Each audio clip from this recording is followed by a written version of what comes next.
Count money, man. Stack riches. Try and told him I'm a beast blood. What's up, gang? Welcome back to another episode of the GRINDcast. Get ready.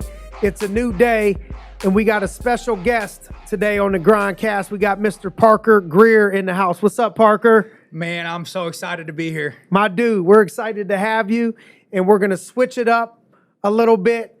We're typically, I'm the MC and asking a lot of the questions.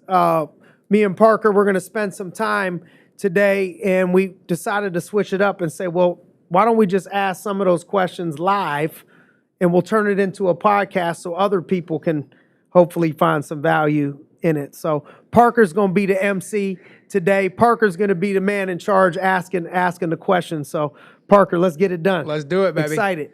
Yeah, so first things first, I'll start by saying this. I am an avid GRINDcast listener. I would say I listen to the GRINDcast at least 4 out of the 7 days a week, and that's probably being a little generous. I'm every day re-listening to them, and what this podcast has done for so many people like me and so many people not even in our industry, it's crazy to see. And so I'm absolutely honored to be on the show today and to be able to get to ask you some questions. I'm so proud of you, man. You know, we were just talking a little bit off camera that, you know, now you're how big are you, dog? So I'm about 6'3", 250 pounds. Okay, 6'3", 250 pounds, and I'm not 6'3", 250 pounds. But there was a point in time where when I met Parker, he was way smaller than me. That's how long that I've been watching your journey, and you're still very similar today than the first time that I met you, with your personality and your heart and your ability to warm up, you know, quick to people, your maturity, you know, for your age. People just gravitate towards you because of your spirit and the energy that you give off, which comes from your heart, you know, what flows from your heart. And for those of you that don't know, Parker Greer is Steve and Dana's son. Steve Greer, the current CEO of American Income Life, and Dana, the first lady of American Income Life, their son, who's grown up in the business. Your dad, you know, started from the bottom, you know, in the business. I remember hearing stories, you know, when we were SGAs together, state directors together, your dad and I, of the stories of, you know, you and your sisters and moving to upstate New York, and your mom having to, you know, do a lot of the work watching you guys while dad's traveling, going, you know, all over the place, and all the sacrifices that were made is and you're a product of a lot of those sacrifices. Yeah. And I'm so excited, you know, for you and your sisters and your family, because it's easy to see where somebody's at right now, but to know the behind the scenes of everything that your parents had to go through in order. I think Dana was cleaning people's houses, Yep. you know, at first when your dad first started and the kids were young. And so it's easy to look at you and say, oh man, everybody's so lucky. But a lot of work and a lot of sacrifices went into that luck to bring us to where we are today at 23, the ripe age of 23 years old, first year with American Income. Yep, coming up on my first year. Okay. 10 months in. I love it, and off to a great start. And so let's see if together, collectively, we can add some value to people today. Yeah, for sure. So I'll start off by just asking a few general questions, and we'll maybe go a little bit more business specific. But this has always been a personal question I have for you. You know, Simon, you've had a ton of success in our business. You've made a ton of money and been able to make a huge impact on obviously your own family, but a ton of families surrounding yourself, whether it's through the business or Steel City Impact or Inspiring Minds. You've always been all about investing into others. And so now, like, if in my head, I'm like, Simon's accomplished all these amazing things he's wanted to accomplish. He's checked off all these boxes. And I got to know, what gets you up at 5 a.m. in the morning nowadays? What's keeping you so driven, and why haven't you eased up more? If I don't get up that early, something's going to get neglected. You know, my most important and favorite title is father, you know, and so in the midst of all the work that has to go in, I want to make sure that I'm not failing as a dad. I want to make sure that I'm getting the job done as a husband. And you mentioned the youth programs and stuff. I still remember I got a picture of you in Inspiring Minds hoodie when you were smaller than me, Yep. as proof that there was a moment when you were smaller than me when we first started Inspiring Minds in Youngstown over, that was over 10 years ago. And so I think what keeps me going is, I think people can, once you go from a place of not having a lot to having a lot, you get to live two different lives. And I've had an opportunity to see what it's like to empathize with both groups of people. And a lot of the times once you have success, people will bring up, money and well, they only care about money and blah, blah, blah. And so, I think for me is I think the best way to reflect and show if it's about the money or not is once you get all the money, are you still as driven as you were before you didn't have the money? And so to me, it was never only about the money. If anything, I would say maybe the first 6 months of the business was a lot about money because I didn't have a lot and I had to get off the ground and make it. And I'm coming right out of college and I'm trying to pay my own bills. But the longer that I went on my journey and the more money that I made and had, the less about the money that it became. And all the way up until today, at 40 years old and been in the company for over 18 years, that's like a whole adult humans, like that's like a whole person turning into an adult. Right. I got to live a whole 18 years in the business. And so, for me, it was never only about the money. So it never stopped when I got the money because it was more than the money. Right. And the way that I always started to create, a way to make it fun. I think a lot of times people lose their passion in the business once they make some money or once they get some setbacks. And I got to learn this from one of my early mentors, G.R.I.N.D.cast, who I got to feel and learn firsthand that it was more than the business to him, that it was a way that he would serve people. G.R.I.N.D.cast was a youth pastor, and I got to be kind of like a youth kid that needed the work that he poured into. Right. And so for him, I watched that he made it more than the business. It was about how can he impact people's lives. And so for me, what excites me that I've been able to do is use the business as a way to, all right, I got the title of coach or I got the title of leader or boss or whatever title that they want to give me. So maybe people will listen to me a little bit and pay attention to what I'm doing a little bit. Maybe I could be a good example because I think people follow more of what they see than what it is that they hear. And so a lot of the times I'm getting up and doing things to be an example for the people that are following, the people that I'm leading. And that example is taking care of myself first, mentally, physically, spiritually, so I can go out and then pour in to other people. And so that early morning wake up is to be able to put all those hats on. But it starts out with the motivation is because I want to inspire other people to take care of themselves so they can take care of other people. And that is the pinnacle level leader right there. That is a level 5 leader. Leading by example even when you don't need to. You've already won the trophies. You've already proven yourself, and you're still doing it every day. It's amazing. Yesterday's home runs don't win today's games. Amen, brother. Right? Amen. So kind of transition a little bit on you. With all that being said, how have your goals and your vision changed over the years? Maybe like, did you ever think all of this could be where we are today? And I'll leave that that ball in your court. But how have your goals and your visions changed throughout your career here? Yeah, I was, super competitive, coming up, and so I was more about, how can I be number one? How can I get our team to be number one? The motivation in the early phases was very, very competitive. And not that I've completely lost my competitive nature, right now, because that's not the case. But it's changed into, how can we also make a difference in all these people's lives? What happens as a coach or as a teacher is you keep getting older, and sometimes the players, they stay young or they're young. So, a lot of the people that have come up in the business with me are still here, and they have families and they're in their 40s and 50s, and I'm watching them, do that part of life.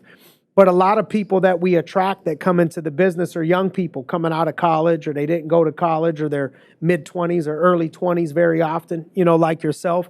And so it turns out to be where it's almost like I'm old enough to be their dad now. Right.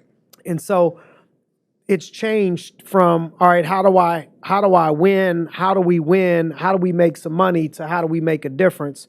And how do I turn this place that we call work or a place of business into a place of, this is a place of impact where we could touch and change generations of people's lives in this business. And it's kept me motivated through having turnover. You know, the sales industry itself is going to have turnover. The insurance business itself is going to have turnover. And I see that as a huge opportunity to impact a lot of people's lives. That there's a big chunk of people that are going to spend the rest of their life with us, but there's also a bigger number of people that are not going to spend the rest of their life with us.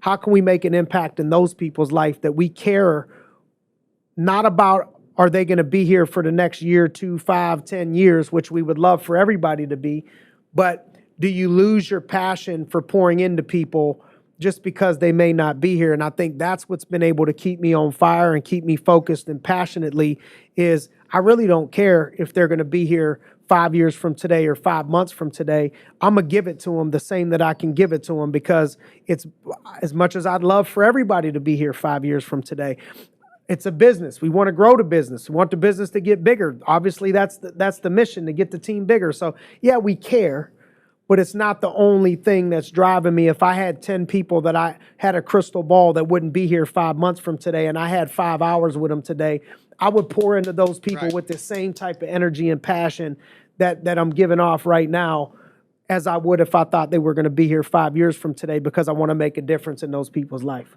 Yeah. Keeping it about the person, not about the agent.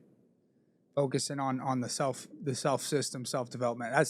It's amazing how many, like, y'all just breed studs. You know, like, so many dogs come out of here, and it's for that one reason. You know, everything rises and falls on leadership, and you're doing a great job with it.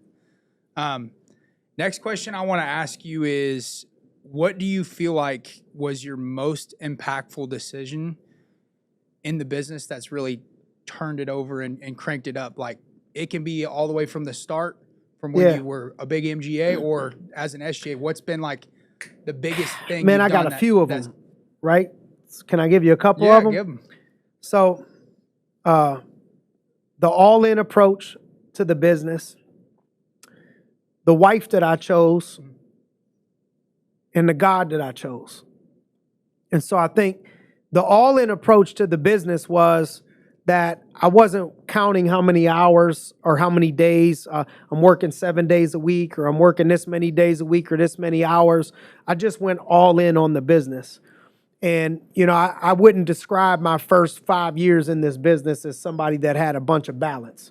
I went all in. I moved multiple times. I started from scratch multiple times.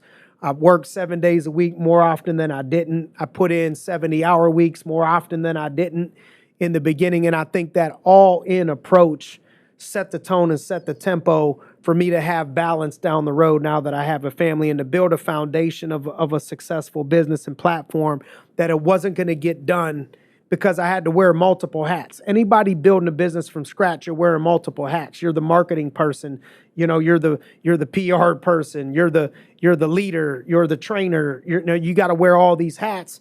And now, you know, we have people that can help us with some of those areas. And we got people that'll help us put on a podcast, and somebody that can put the camera on. But in the beginning, you're the janitor. You're doing everything. Yeah. And so, you know, that all-in approach, I think, helped me, because I don't know if I would have been successful at 80%. It was because that was like, I'm all in. I'm not chasing two rabbits. I'm not trying to run two different businesses. I'm not trying to have my focus over here. I'm not kind of in it, but I'm not all the way in. That all-in approach, that I'm going all in. Before I made one sale, Parker, in this company, I moved my apartment. I signed a lease, 12-month lease, right next to the office in Cleveland, Ohio, where I started, as a walk-on. Somebody called my resume. I wasn't a friend. I didn't have somebody personal recruit me. I was a resume. Before I ever made a sale into a straight commission industry, I signed a 12-month lease before I ever made $1. That was an all-in approach, that I'm not sticking my toe in the water. We're jumping all in. So I would say that was the number one thing. Or not the number one thing, but that was the first thing. Right. The number one thing, which was the second thing, was my decision that I was going to grow my relationship with God. And when you say this, it's like I'm not a perfect person. I didn't say I was going to grow my relationship with God and become Jesus Christ. Right. I didn't say I grew my relationship with God and I became perfect, or I became your local pastor, okay? I swear once in a while. I listen to rap music once in a while. I'll enjoy a glass of wine. I'm smoking cigars. I heard about Jesus in the wine, but I didn't hear Jesus smoking no cigars or swearing. You know what I Right. mean? So I'm far from perfect, and that's why I need a savior. Amen. But me turning my life over to developing that relationship and making a commitment that I was going to grow my relationship with God has been the foundation that we built this business on. And I don't know if it's Matthew, but I know in the Word, there's a part of the Bible that said, you could build your house on the sand, or you could build your house upon a rock. And building your house upon the rock is building your house upon the Lord. Mm-hmm. And building this business has taken blood, sweat, and tears.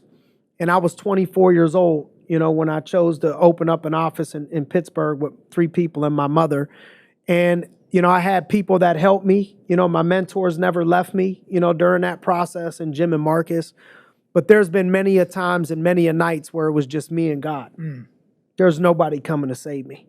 There was nobody that was gonna, hey, we got this, man. You're gonna be okay. And then the next day when I'm going through it, man, hey, we got this. You're gonna be okay. I just follow my lead. I'm gonna protect you. I'm gonna guide you. I had nobody. So many times that if I didn't have a God that was so much bigger than me, I don't know where I would be. And so all those things, in that part where it says, you could build it upon a rock or you could build it on sand.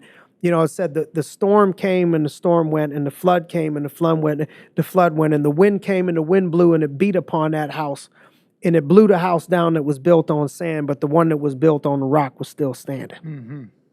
And so all these adversities that I've had to go through in this business, that we've had to overcome in this business, I feel like we've only overcome because our house was built upon a rock. It wasn't built perfectly. None of us is perfect, but it was built upon a rock.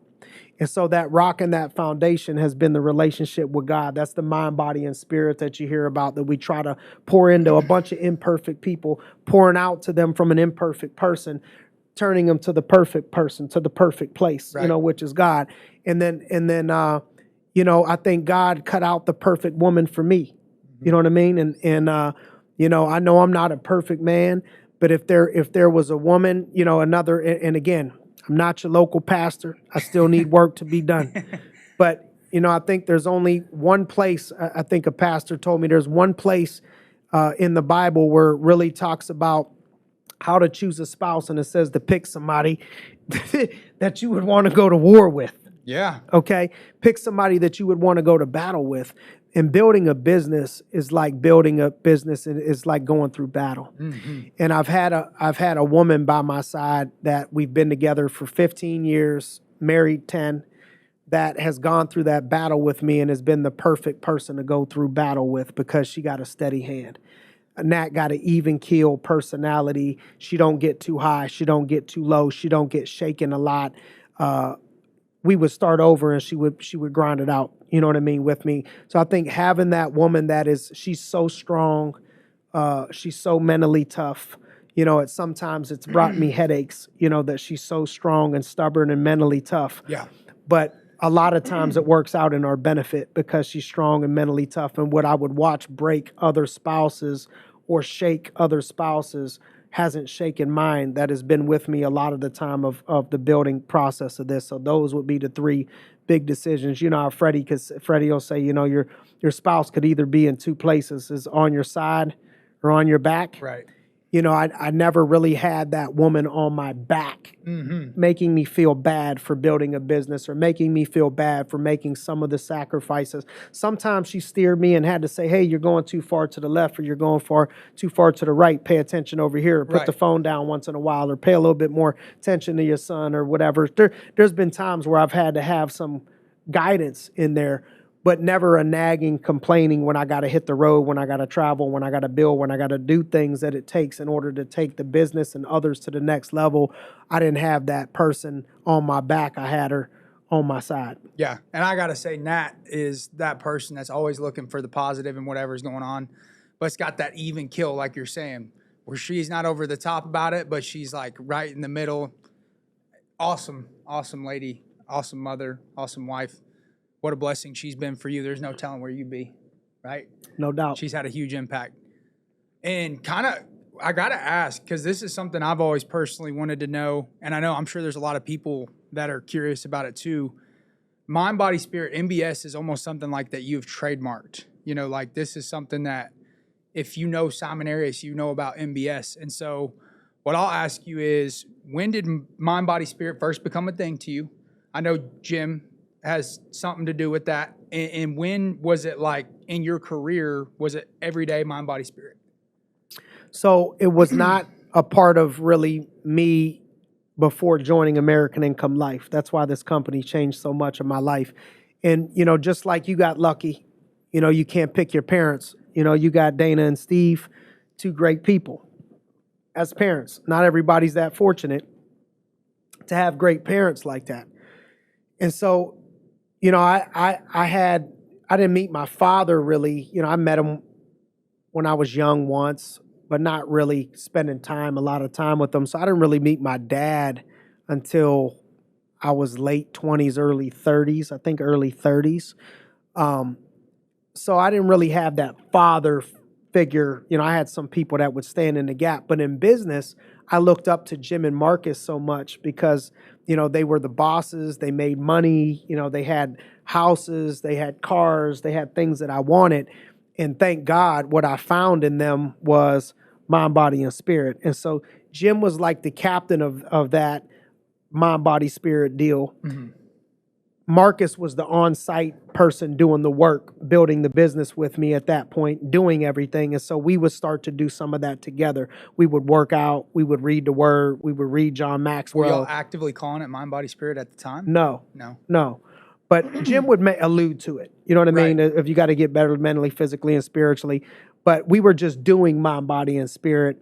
And my partner in that was Marcus. And we would get up early and do it. And we would already be at the office at 7:30 in the morning doing. You would drive to meet him to work out, like 45 minutes. Just to get time with him. Right. Just to get time with him. Marcus, right by his house, was this gym in Cleveland he would go work out at called UXL.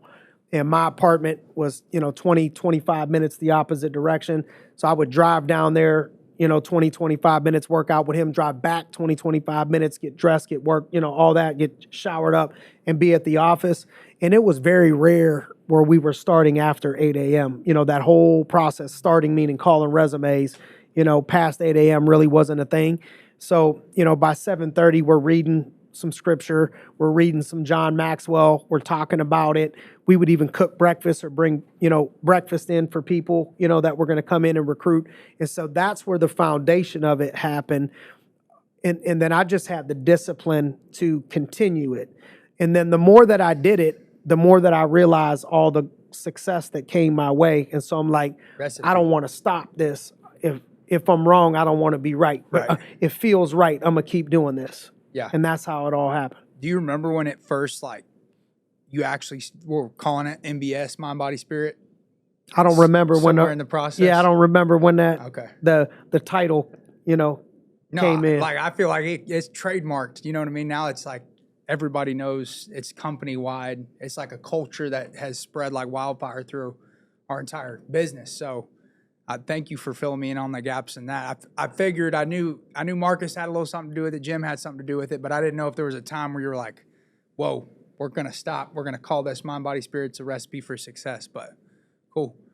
And you kind of, on the way here, you kind of answered this question, and it's like a little bit ahead, but you can answer it however you want, but I think I know how you're going to answer it. What's one thing you're not doing or haven't been doing in your business that if you did, it would have a big impact on the entire organization? Yeah. So, we were talking about that in the car. So, we got so large that I started to work so much with our top tier people a lot, spend a lot of time with them. And there's a lot of things behind the scenes that got to happen. There's a staff, there's legal, there's media, there's sales, there's leadership, and then there's leaders of some of those things. And so I end up spending a lot of time doing that where I knew that I could come back, and this is what we started doing now that I'm already seeing huge impacts in. is the ground roots level of what I fell in love doing, which is coaching teams as an MGA. And so I grabbed a couple teams and I started being like an MGA once a week, running their meetings, holding people accountable to what their goals were, what they said that they wanted to do, providing motivation, providing education, tips that I can, just kind of running it weekly like it was my own MGA team meeting. That's something that I wasn't doing that I think is going to get us a ton of results. And then going and finding people in the organization that are kind of what, I guess, lower level from title, SAGAs, Right. that have potential, and trying to grab some of those people and see if I can't pull those folks up. And then lastly, this deal, when you get big and you become a big company, there's a certain amount of that has to be science related, meaning data, numbers, right? You can't really run a big company and not pay attention to any of the data in the numbers. The smaller you are, the more you could rely on the art of leadership. The bigger you get, the more that it comes down to the path is math, and it's a lot of data, it's a lot of numbers, it's a lot of stuff like that, right? Scary accurate. Scary accurate. How much the data can just just 10 of these, and this is what ends up happening. Exactly.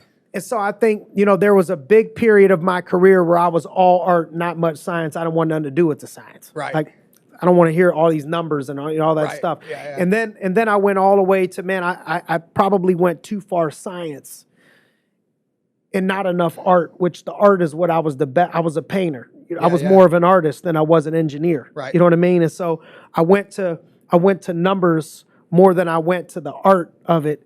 And now I'm coming back to the art of it. And in the art of it, once you got enough reps at it and life changes and the world changes and business changes, I let a couple negative people stop me from being who I am. Meaning that, man, I stopped getting people competitive because a couple people couldn't handle a competitive environment and they started to hate their brothers in the process. So I'm like, well, let me get away from competition, because a couple people were like that. It wasn't the majority. A couple people couldn't handle me holding them accountable. These people are independent contractors. They could do whatever they want. When I say accountability, it's answerable. Accountable is answerable to what it is that you said that you wanted to do. Right. So I just stopped holding people as accountable as I probably could, and I hurt them. Just like, if you want to get in real good shape, I got friends of mine that they go out and they hire personal trainers or they hire nutritionists, and the nutritionist or the trainer holds them accountable. So a grown man or woman goes and pays money to somebody else to come back and hold them accountable for the decisions that they can make as a grown man or woman, anything that they want to do. But they welcome that and they do that because they know that they need that level of accountability to go to the next level. Almost everybody does. Yep. Why I kind of stopped being that coach for people enough because a couple people couldn't handle the accountability and didn't want the accountability or whatever it was. And so I let that minority affect the majority that were yearning for that type of passion, that type of approach, the competitive nature, to get the juices flowing, to challenge them, and all those things. And so I said, look, man, I gotta be me. And if I can't be me, then I'm hurting the people that came here to follow any part of me and what I got to operate under. And so I said, I'm going to go back to being me, just a better version of me. I'm going to be passionate. I'm going to hold people accountable. I'm going to have harder conversations with people. I'm going to not tolerate negativity. There's all these things that subtly, slowly, I started to let slide in the name of not wanting to ruffle feathers, that I think has costed us more growth, in the people in our organization more growth, that I started to get back to. And I'm already seeing and feeling so many people, hey, thank you, we missed that, thank you so much, we needed that. And that's probably 90% of the organization. And there's probably a percentage of the organization that says, oh no, I don't like this version of Simon, I don't want this version of Simon. And now my discipline has to be, I'm not going to listen to the minority that's going to come out and hurt the majority from doing what they need, and me being the coach that they need me to be, because I'm worried about ruffling, these people's feathers. And when you hold accountability or you have hard conversations, all of those should be happening with love. I'm not picturing that conversation being disrespectful or me being rude to somebody or mean to somebody or doing it without love. All of those conversations need to come from a position of love. Right. But anybody that's ever truly loved you has held you accountable. Right? How much can you really love somebody if you don't hold them accountable? It's the people that you don't care about that you don't hold accountable, right? And so as much as I've cared about these people, I've allowed myself to probably not help them become as good as they could have been. And we've gotten so many awards, so many accolades, we've accomplished so many great things, but I think we're just scratching the surface on what is planned and what's coming in the future. Yeah. Yeah, no, and it's interesting you say that because I've never been inside your organization, but I never saw that at all. You know, there's so much that you do from Cash Money Consulting, you know, to the GRINDcast, pouring into others so much. I can see how it was easy for you to kind of flip on the autopilot switch of like, I'm not going to really get down to like holding people accountable like old Simon used to do.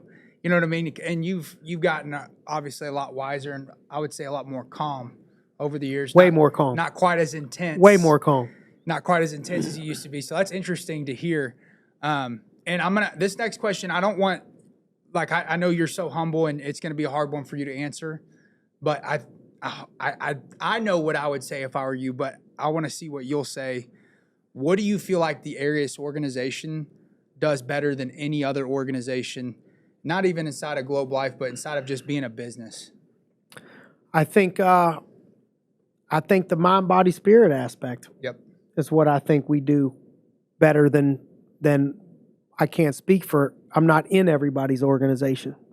So I think just the mind, body, spirit aspect of developing the whole person. You know, that's the mission, is to develop the whole person inside and not just worry about sales and not just worry about their business, but how can we impact the person as a whole to where, you know, their parents can say, man, my son's become a better son because they've been in your organization, or my daughter's become a better person because they've been in your organization. Now, obviously, when you come in contact with thousands of people over the years, you know, not every person is going to have that experience. Not every parent is going to say that thing, but there's a lot of parents that their kids will come in and have that experience. A lot of it is who's your mentor.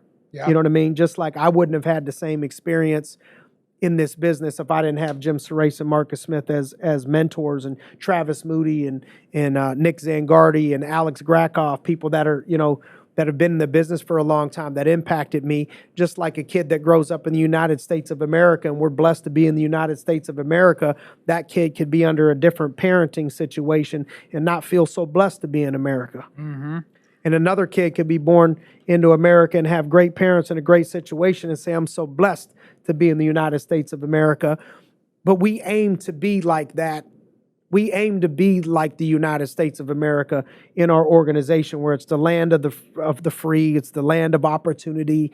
It's not a perfect place. It's not a perfect country, but it's you got the best shot of being successful, you know, being a part of our organization and a part of this company, you know, I think. So I think the thing I would point out that makes us different would be the attention to the developing the whole person. Yeah, that's exactly what I was going to say.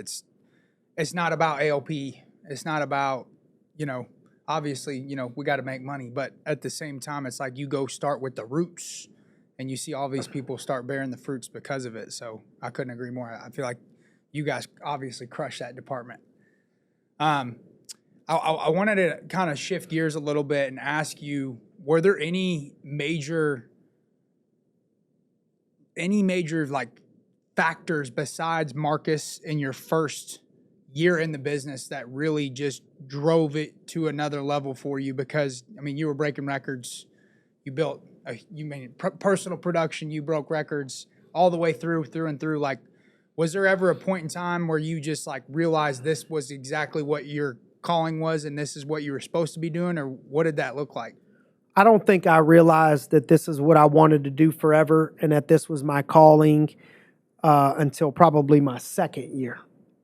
You were still thinking real estate in the first year, huh? Yeah, first year, you know, I had my real estate license, and I things were moving so fast, and I was just being competitive and trying to win.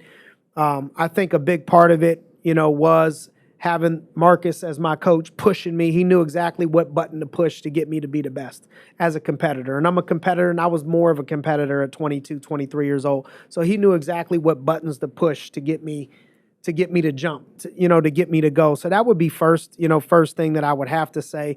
But I would just say I knew by the second year, because I liked sales. I didn't love sales. Yeah. I loved leadership. I loved coaching. I wanted to be a coach. I was going to be, that was another thing I entertained, was going into college coaching after I got done playing football. And I was a captain in high school, and I was a captain in college. And so I had some leadership traits that would allow my teammates to pick me as a captain. And so I thought maybe I should be a coach. And so when I had, the team was pretty much built at the end of year one to where I didn't have to focus on my sales very much, and I could make it all about growing others and growing people and just being a coach. And I had so much fun. I loved what I did. I made plenty of money doing what I did. I got to help other people make plenty of money doing what they did. We got to serve a demographic that I come from, a middle income, blue collar demographic. I got to work with people that were coming a lot of times from a blue collar, middle income demographic coming in here where they didn't have a college education, or they did have a college education, but their parents had to work really hard to make something like that happen. And I got to mentor those people. So it just seemed like a match made in heaven, for me by year number 2. Year number 1 was just a lot of work. And even when I was making money, having success, it was so much pain and stress because I didn't know how to handle it all. It was a lot moving at 22, 23 years old. Yeah. And now, because you're, what are you, 17 years in? 18 years in. 18 years in? Yeah, 18 years in, going on 19. Okay. And what I wanted to ask you was, one time it was on a Cash Money call, I asked, Simon, what was the difference maker with Tristan? You said hard work, coachability, discipline. You've had so many high-level people that have done this on, we could talk about them for hours. I could name off and list 50 of them. Is there, obviously we know those are the 3 key things they need to have, but is there ever anything else you see in those people? Is there an it factor? Is there some kind of grit to them? And can you normally tell? I think those are it. Those are the 3 things. And if I had to pick another one, it would be competitive. And can you normally pick those people out pretty quick? Or do you see them develop over now time? I can, but I still get surprised. Yeah. I still got some that I think are and they're not, and I still got some that maybe I wouldn't draft in the first round that end up being Hall of Famers, Yeah. So I still can't always get it right, but yeah, now I got a better eye to where I feel like I can usually pick up on people based off a couple things that they do or say, after so many reps. But it's that coachability, and coachability is so rare. There's levels of coachability, but when I say coachability, it's like 10 out of 10 coachability. Yeah. At least 9 out of 10 Right. coachability. Work ethic, people all think they work hard. A lot of people work hard, right? But do you want to be a 1%er or are you cool with being a 10%er? Right. A 1%er is out of 100 people, can you be the hardest working person? That work ethic, where would you rank yourself? And so those people, that some of the people you're thinking of and have named, at especially at the beginning phases of their career, they had that 10 out of 10 out of 100 people. I'd say they're probably the hardest working person out of 100 people. They're probably the most coachable person out of 100 people. You know what I mean? They're the loyalty and, all those things, and competitiveness, wanting to win. And now those people end up down the road, people change, right? So some people start out great and they do all those things right, but then they start doing things wrong. Right. They're not loyal. They don't work hard anymore. They don't listen anymore. They're not coachable, any longer. And so it's about how long, can you keep that aspect up? And I think some of the most successful people you'll look at now, and some of our leaders that paid that price, made those sacrifices, put in that groundwork, that now they have families, and you'll see they put in plenty of work. They still got crazy work ethics, but they're at every one of their kids' ball games, or they pick their kids up from school a couple times a week. They drop them off to school a couple times a week. They're always doing Sunday dinners with the family and all that stuff.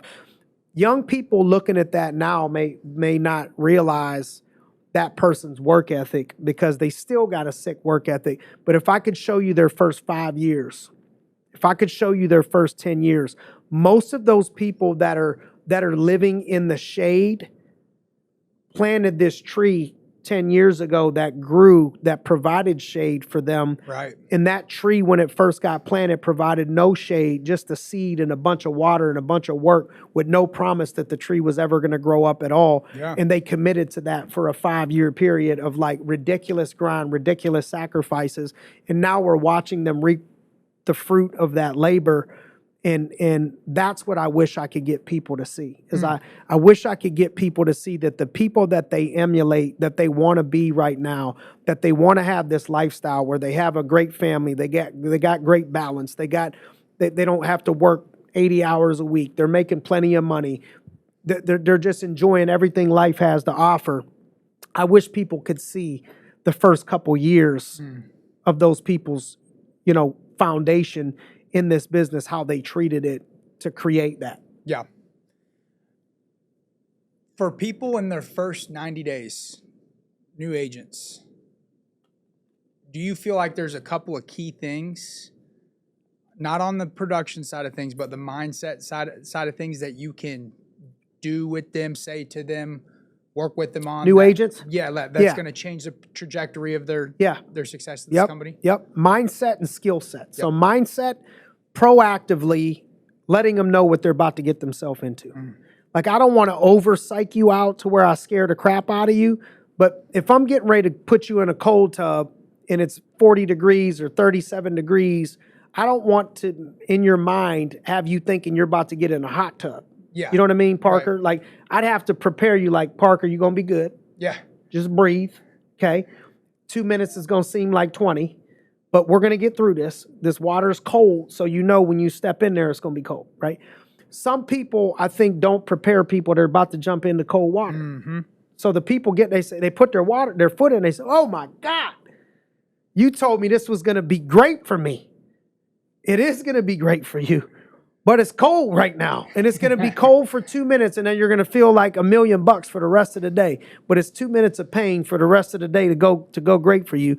And I think people don't have those upfront conversations preparing people mentally of what they're about to get themselves into for a new agent, and that coaching them on their mindset, how to think. People don't know how to think, especially in the beginning. So a lot of mindset coaching on how to think, how to look at things.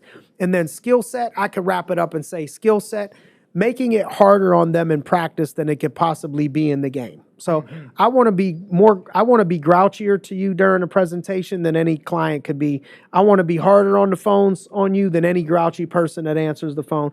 I want to have my person so prepared that they give me permission to be hard on them and mean to them in a presentation style format, to where by the time they hit the real field, nobody's even that grouchy. Right. Most people ain't that grouchy. Once in a while, but they're usually not that grouchy. I want to be the grouchiest person they come in contact with. Right. That'll prepare them for everything else. Too many people are too nice. They want to be and then that's not real. Like, those people don't happen all the time. Out of 10 people, you got a couple of them that are just so sweet, so nice. But I want to prepare you for the people that ain't so nice. Like, hey, cut to the chase, man. What are you going to try to sell me? I'm not buying nothing, man. Somebody talked to me a year ago about this. I want to prepare the people for all of that up front. So by the time they let it rip on presentations, there's no surprises. Yeah. I love that. That's one thing too. I've felt like, now I've learned, I had a pretty big team pretty quick and lost a bunch of them. I went from a team of around 15, give or take, down to 5, and as I've rebuilt back up, now we're back up to about 15 people. One thing that I've learned over time from listening to Cash Money and the GRINDcast is you got to be able to build them up and build up our business, because it really is opportunity unlimited and there's all these great things, but you've got to prepare them for the valleys, for the storms. Yep. And you got to really teach them how to be a buffalo, run into the storm, don't Yep. run from it. Yep. And so I think if so many people, like you were just talking about, could see what they could have if they were just willing to stick it out, I think part of that now on my end of leadership is like I've got to prepare people for that in a way that's not going to scare them, but it's going to mentally, hey, it's coming. You know, it's going to happen. Things aren't going to go your way.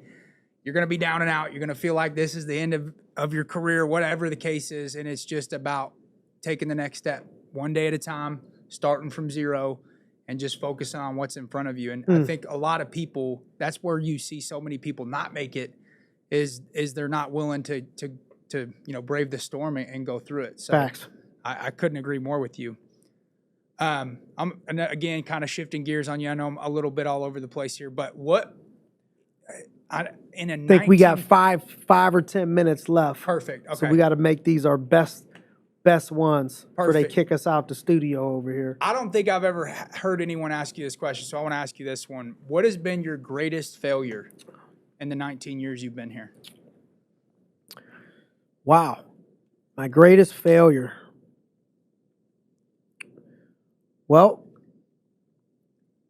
I think that it's always a dance. It depends on how you define failure.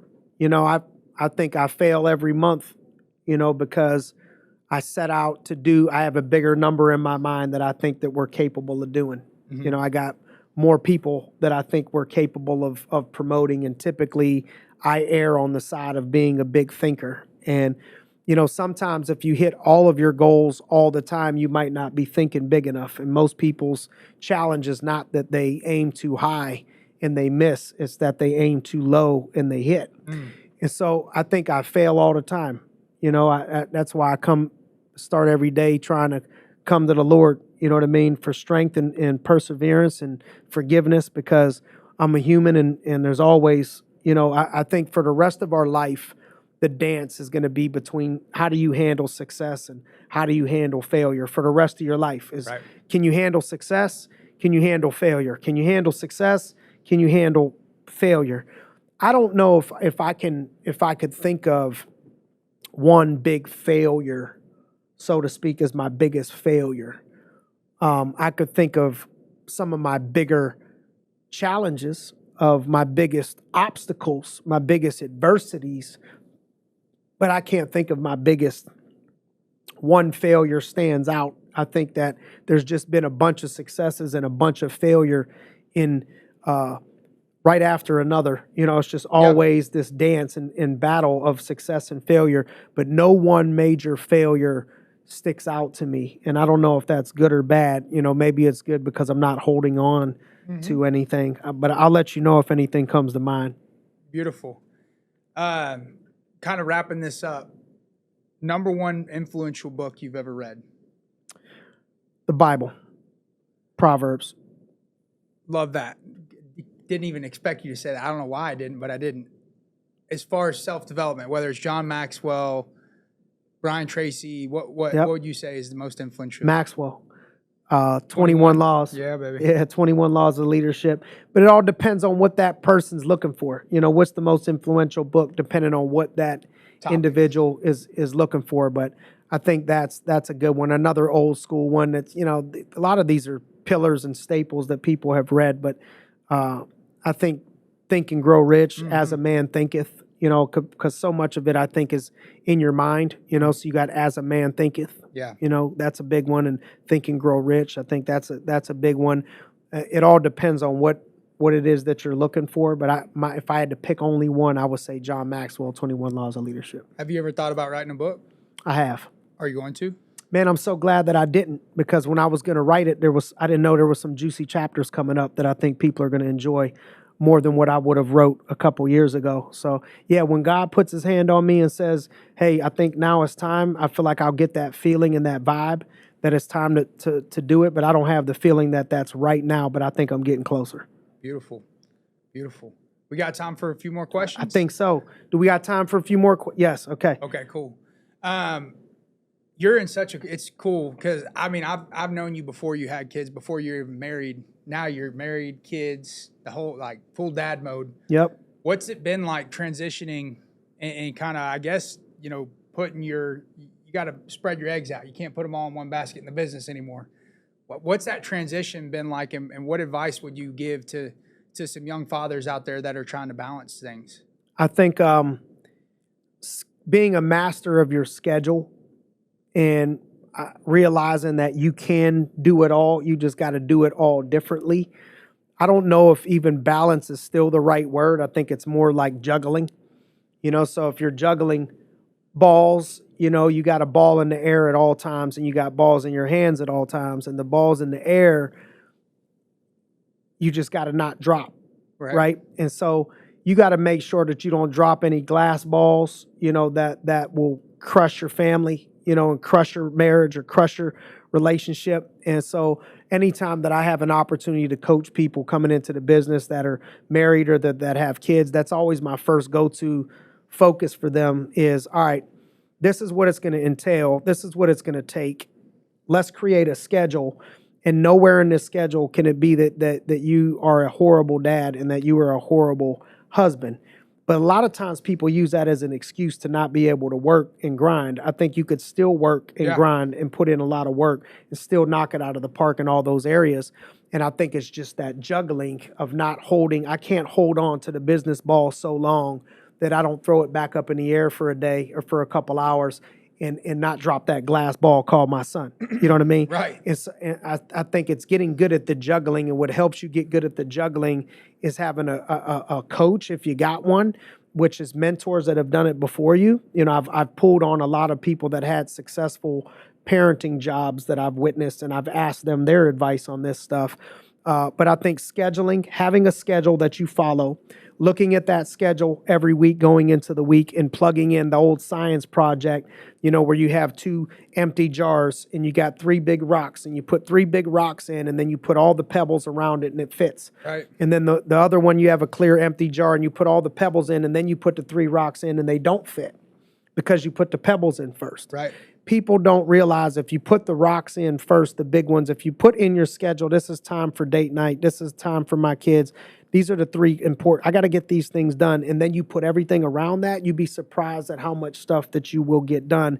But you got to be willing to cut out the bullshit. You got to cut some of the stuff out in order to get those things done. Maybe you can't golf as much as you would like to. Maybe you can't hunt as much as you would like to. Maybe you can't train jujitsu as much as you would like to. Maybe you can't work out as much as you would like to.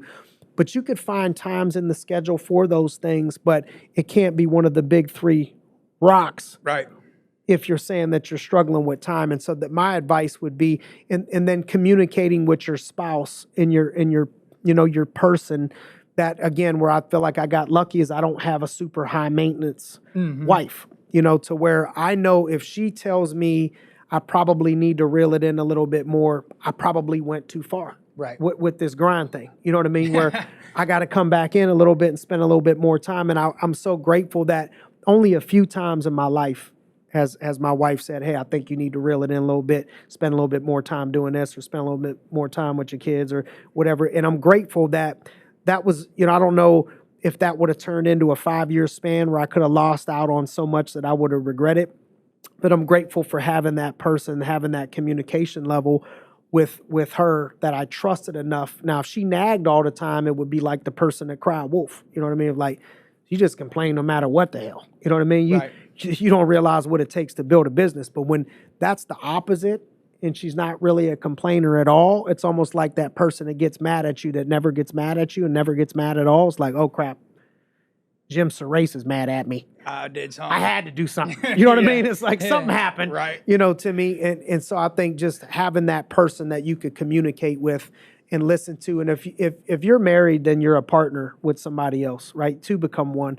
And so you got to have that conversation with your spouse of this is what it's going to cost. This is the amount of time. This is the schedule I'm thinking of. What do you think about it? And almost get a signed approval from that person of, all right, I'm signing off. I'm cool with this schedule. And then all you got to do is work your plan. Plan your work and work your plan. Yeah. And this might be a generic question, but do you have tips for planning out your schedule? Like as far as, do you do a lot of it all on Sunday? Do you do it as the week goes on? How's that look? I do, yep, all of it. So I like to have my schedule for the following week done by the end of Friday. Sunday coming into Monday, I always review the week. And then every day I'm looking at the next day. Monday, I'm looking at Tuesday. Tuesday, I'm looking at Wednesday in advance. And it's always this it's a movable Right. object, but it's 80-90% done, and then some things I need to Might have to be tweak. flexible with. I think Right. we got time for one more thing. Okay. Last question I'll ask you, because we talk about all the time, veterans do great in our business. We need a part 2, Parker. You're so Athletes. good at this. Don't tell me that. You're good I'll be at back. this. I'll fly back tomorrow. You're going to be a way better host, way better everything than I ever was, Parker. Thank you for saying that. Thank you so much. But what we always talk, it always comes back to so many top dogs in our deal, athletes. Obviously, there's the competitive side of it that drives them to be good at what we do. But what do you think as a whole really makes them excel from others? The top dogs? Top dogs, athlete-wise. What transfers over from the football field, from the Oh, baseball you mean field? from sports? Yes. What transfers people over well in sports To our business. to our business? Yes. Is that what you mean? Yes. I think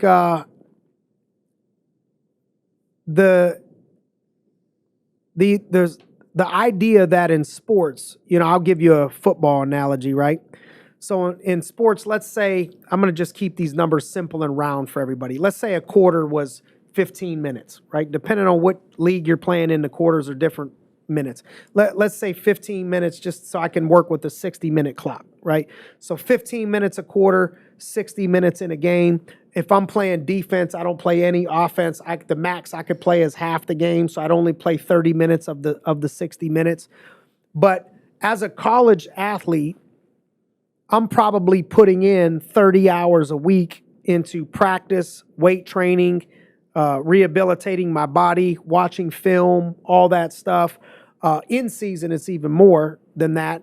But if you look at 30 hours a week, 100 hours a month, 1,200 hours a year, you put 1,200 hours into something that you're only going to play for 30 minutes times a 10-game season, 300 minutes, 5 hours of work. You put 1,200 hours of preparation into 5 hours of work. Yeah. It's that boxer, or MMA fighter that they fight 3 5-minute rounds, 15 minutes, but it's a whole 12-week process of 40 hours a week of training, rehabilitating their body, everything that goes on, or years and years to build up to that 15-minute fight that may not even go 15 minutes. It may be 5 minutes. Right. And so I think an athlete can understand the amount of preparation is going to be probably 10 times or more what it takes in the game, and the amount of work that you take preparing yourself is going to have everything to do with that brief moment in the game.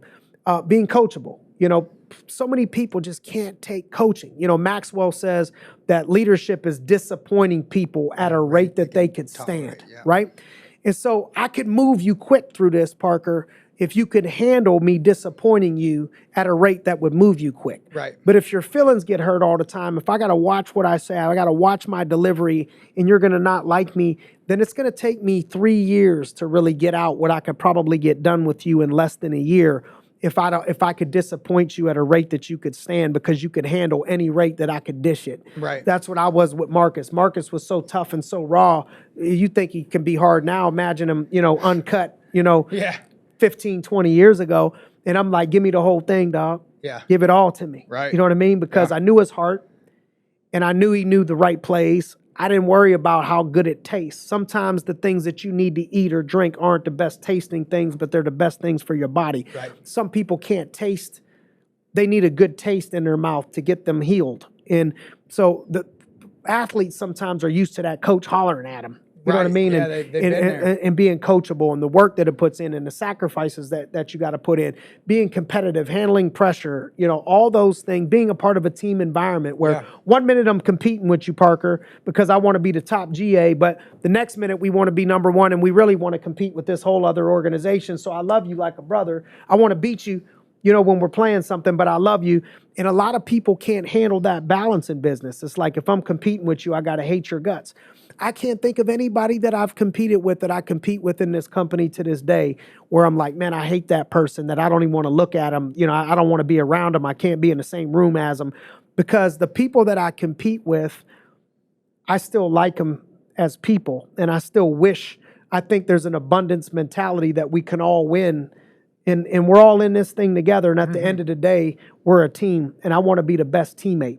Not only do I want to be the best leader I could be, but I want to be the best teammate. I want to be the person that makes the company better, that makes the locker room better, that makes the team better, that makes the family better, that makes wherever I go better and not worse because of me being toxic with my energy because I want to be competitive with you. I think athletes learn that we got to go out and we got to compete against each other, but then we got to come back and we got to be a team. Got to win together, yeah. So those are some of the things that I would think would make athletes special. So this is part one. We got to do a part two. You crushed that, by the way. You crushed it. You crushed You that. crushed it. You crushed it. That was perfect. It's like a dance. You know what I mean? Like when you lead the dance, I can only dance as good as that person could dance. I can only give off the energy that the crowd gives me. You're great at it. Your preparation's great. Your delivery is great. You're just everything you do is amazing. And I'm so excited for you in your future, Parker. And I think all the people that follow you that are going to have an opportunity to be led by you as a coach are going to be blessed, man. Are going to be really, really blessed. I've seen a lot of leaders in this company, and it has nothing to do with your last name because your dad's the CEO of the company. It has nothing to do with that. Take that and act like it never happened. Everything that I'm saying, I 100% believe with 100% passion that somebody that would follow you is super blessed. I've seen every leader you could think of in this company, and I think I would want and allow for my kid or somebody I'm mentoring to be mentored by you, and I would think that they would have hit the lottery in leadership. You know, even though you still got to grow, I still got to grow. I'm far from perfect. You know what I mean? Just like you said. Thank God for internal development because externally I stopped growing like in 6th grade, I think, dog. You know what I'm saying? So there's no more growing happening for me from my height wise, but we still got a lot of growth internally, right? So, hey, gang, you could have spent this last hour or so anywhere in the world, and you chose to give us some time on the GRINDcast, and we couldn't tell you any more from the bottom of our heart how grateful that we are that you could have spent that time anywhere and you invested it into spending time with us. If you think that this could benefit anybody out there in or out of our company, only favor that we ask is can you share the message so we can impact more lives and continue to tune into the GRINDcast. And so as always, thanks for joining us on another episode of the GRINDcast. Parker, Greer, get ready. It's a new day, baby.